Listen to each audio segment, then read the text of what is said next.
DC2, it's finally happening, or already has happened because the lap already has come to an end for the day with the stock B16 engine and a couple of mods here and there. B18. B18! Oh my god, why did I say that? I don't know, what did I think of it? Because we were talking at the end of the lap about B16 with a turbo. That's why I thought like, oh, it might be good to turbocharge it. No, B18, so it's like, how many horsepower? Below 200, I think, or... It's about one. About, yeah. And the torque is somewhere, yeah. Significantly lower. But most importantly, 8,500 RPM was very, very good. Really enjoyed it. For me, of course, because I've been talking about, I want to build a K-series swap, EG, EK, EF, E, whatever, or DC2. The beauty of this chassis, of course, is that it also has a double wishbone front suspension, and it also offers a bit more stability thanks to, well, the body shape. You can put a wing on it to make the rear axle a bit more stable. But in this case, yeah, we have a K-Sport big brake kit. Yep, OZ wheels. We are also on NS2Rs, right? The tires. In the front. Yeah, in the front. But that's all most important what we need actually, but to get all the grip. Now, it reminded me of the DC5 that I drove last year, is that the rear axle is quite loose. You're like really dragging it. So the car is very sensitive to the lift-off oversteer, so do not do that or you're gonna have very bad time, not only bad lap time, but yeah, you might do a 360 or 720, who knows. Not a McLaren 720, because as we know, yeah, well, if you know, you know. No, fantastic. It's also different shocks. I really love the steering wheel feeling. It's also nice Alcantara on the wheel. Very nice.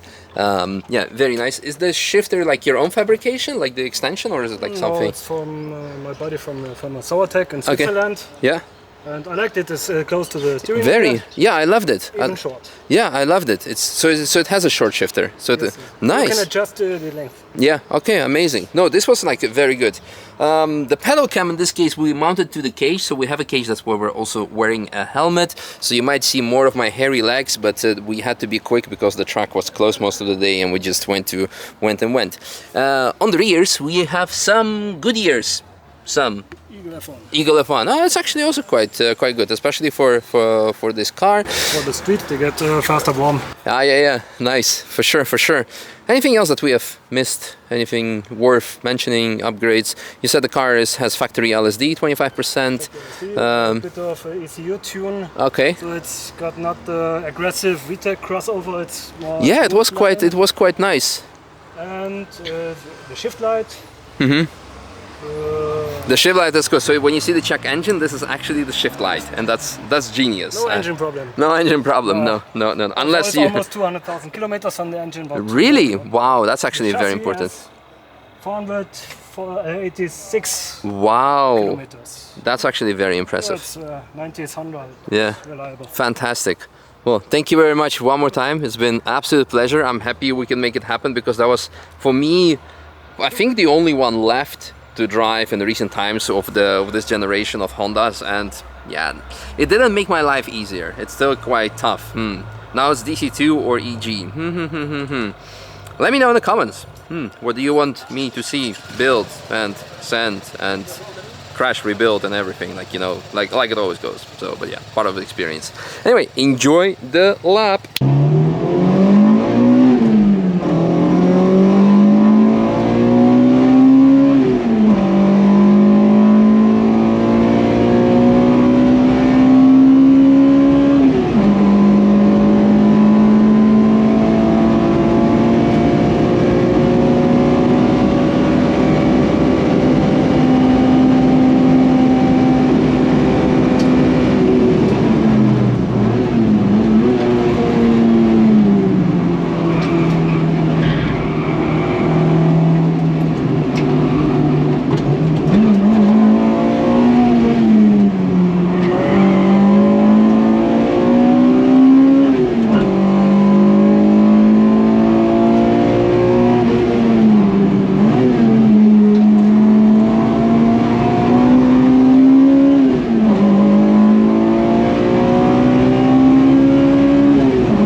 Not the best spot to wave yellow.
For the sand from the oil spill from before.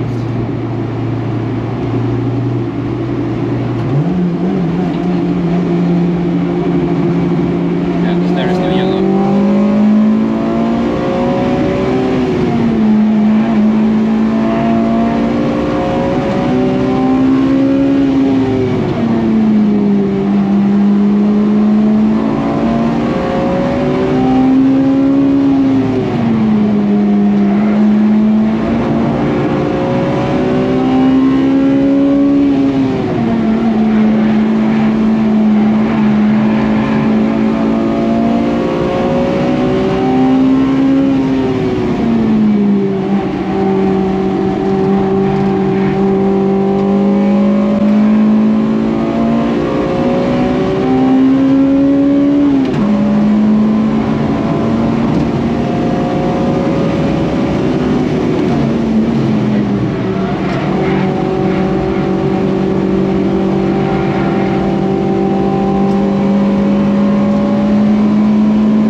Missing a bit of torque, especially in the fourth gear. Then it becomes like really like because the third is too high, the fourth is too low. It's kind of the fourth gear from the Y21 from the B16 engine.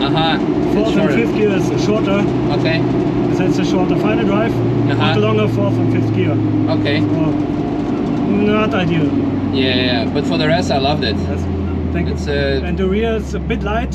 It is light. It's just you need to be confident. You need to be aware that the rear is light. You need to go on the gas in the corner and like not brake and steer at the same time. No lift. Yeah, no lift out. This car is very sensitive to lift off oversteer. Yes. You can use it to your advantage, of course, if you know how the car is behaving and what you're doing. But it could be quite tricky. Even when the tires are a bit cold and not that warm. Yeah. It could be dangerous. Of course, but overall, like I said, I liked it. Thank you. It's quite nice. Appreciate it. So thanks for this experience. Thank you also. So yeah, now the question continues. which chassis should I use to build it? To build a K series swap. Also interesting is the B16 turbo. Really? It's cheap, it's powerful. Okay. And it runs good. Interesting. B18 I myself wanted to keep it naturally aspirated. Yeah. It's good, so. No, the emotion is good. Yes. I think this is actually like a very good car to learn how to drive. Yes. In terms of like when you have the Miata, for example, for rear-wheel drive versions, this is like for front wheel. Of course, you need to be careful because, like we said, lift off oversteer with this one is but if you're used to exactly, it teaches you how to use the chassis and how to use the car. So I liked it. Maybe you will need a bit more camber in the rear. Yeah. Does it have LSD? Or does it have LSD? Yes, sure, from factory, 25%. Okay. Cool. And I tuned to 2.5 degrees in the front, and the rear about, I think, 2 degrees.